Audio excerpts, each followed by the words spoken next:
All right, for those of you online here, we're going to look at this problem right there. So the shear and bending stress review problem. So this is just a good review for a lot of stuff we're going to have on the final, and it also serves to kind of review a lot of this stuff. So what you want to do on this is start at the top and kind of work on through, and we'll just kind of work through this thing as we go. So I guess step number one here is to find the reactions on that beam there. So come up with the reactions first, and then we'll just kind of work our way on through this thing.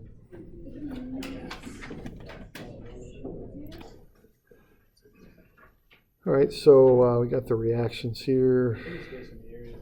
I just did 2 moment equations is what I did, and then the couple there you just add in as a number. It's counterclockwise, so it's positive, so that's added. Okay, and so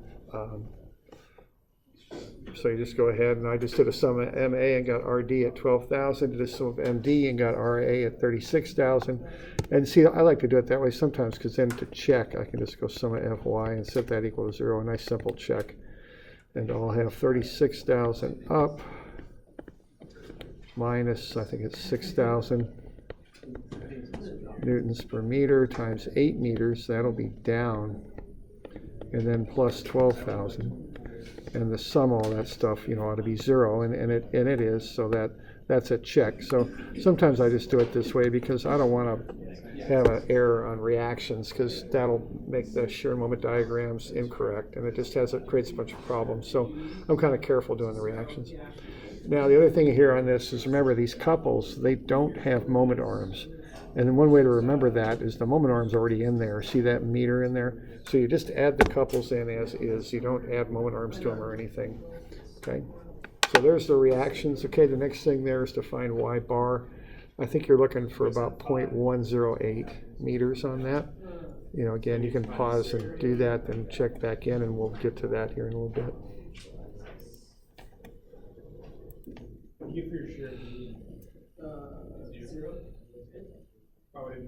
Oh, that's right. Yeah, we need that shear diagram too, but we're going to do Y bar next, so let's have a look.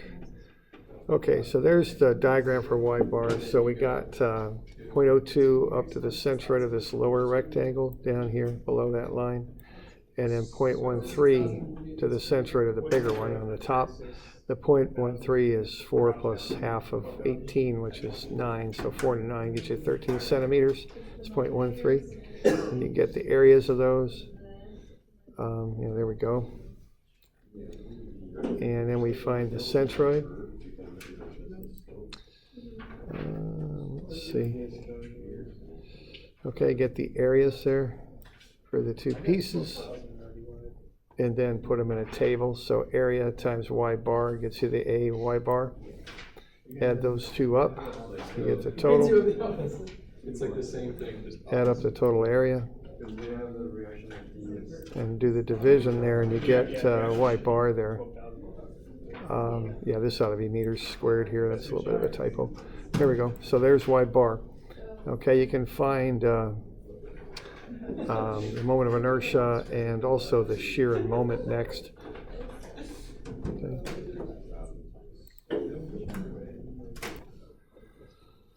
All right, a little bit on the shear and moment here. Shear diagram will look something like that. The couple here, it affects the reactions, which of course affect the shear diagram, but it doesn't cause any changes in the shear diagram. The shear diagram is just a couple of triangles. Okay, they're off center though because of that couple, because the couple influences the reactions over here. And all right, so that'll get you to the shear diagram. Once you've got that, you're going to want to get the areas, okay? And the areas influence the moment diagram. And then once you've got the, start drawing that and use these areas to get the changes. What you want to do then is you're going to have a jump in the moment diagram caused by that couple, all right? So that's going to cause a jump in the moment diagram is what it's going to do. 3 months.